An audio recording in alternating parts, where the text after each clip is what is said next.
नमस्कार, आप देख रहे हैं जनभावना टाइम्स। मैं हूं आपके साथ शालिनी श्रीवास्तव।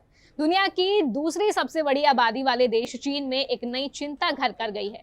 एक तरफ चीन की आबादी धीरे धीरे बूढ़ी होती जा रही है, दूसरी ओर चीन का प्रजनन दर भी अपने सबसे निचले स्तर पर है। हालिया ट्रेंड में देखा गया है कि चीन की महिलाएं अब बच्चा पैदा करने से बच रही हैं। चीन के राष्ट्रपति शी जिनपिंग ने भी इस समस्या पर देश का ध्यान अपनी ओर खींचा है। और चाइना विमेन फेडरेशन की बैठक में जिनपिंग ने कहा, महिलाओं के उत्थान को सिर्फ उनके कार्यस्थल के प्रदर्शन से नहीं बल्कि पारिवारिक सद्भाव, सामाजिक सद्भाव और राष्ट्रीय विकास के आधार पर आंकना चाहिए। जिनपिंग ने कहा कि आज के युवाओं को शादी और बच्चे पैदा करने के प्रति अपनी सोच को बढ़ाना चाहिए। वर्तमान में चीन आंतरिक तौर पर कई मोर्चों पर जूझ रहा है, जैसे महिलाओं में बच्चे पैदा करने का खौफ, युवाओं में शादी से मोह भंग, चीन में बच्चों को पालने में बढ़ रहे खर्च, करियर में आ रही बाधाएं, लैंगिक भेदभाव और शादी नहीं करने की बढ़ती प्रवृत्ति ने चीनी महिलाओं के अंदर बच्चे पैदा नहीं करने की भावना को पैदा किया है। गौरतलब है कि चीन की जनसंख्या पिछले साल 6 दशकों में पहली बार घटी है।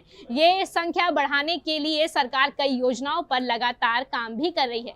चीनी राष्ट्रपति शी जिनपिंग ने इस मुद्दे पर मई में एक बैठक भी की थी। तमाम कोशिशों के बाद भी चीन का प्रजनन दर यानी कि फर्टिलिटी रेट गिर रहा है। इसमें स्थिरता लाने के लिए कई तरह की स्कीम भी लाई गई हैं। वहीं चीन में कम बच्चे पैदा होने से शी जिनपिंग को ये भी डर सता रहा है कि आने वाले समय में देश बूढ़ा हो जाएगा और दुनिया की फैक्ट्री का तमगा खो देगा। चीन में जहां लोग बूढ़े हो रहे हैं, वहीं भारत में लगातार युवा आबादी बढ़ रही है। यही नहीं, चीन से कई कंपनियां अब भारत की ओर रुख कर रही हैं।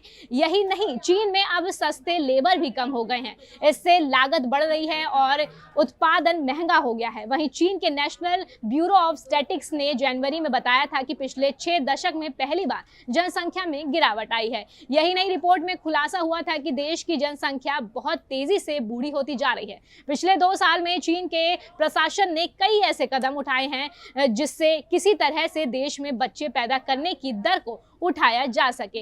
इसमें वित्तीय मदद और बच्चों की देखरेख करने वाले सुविधा केंद्रों की संख्या को बढ़ाना भी शामिल है। चीन का सरकारी मीडिया ये दिखाता है कि जनसंख्या देश की ताकत से जुड़ी हुई है। तो ऐसी और अपडेट्स के लिए आप देखते रहिए जनभावना टाइम्स। नमस्कार।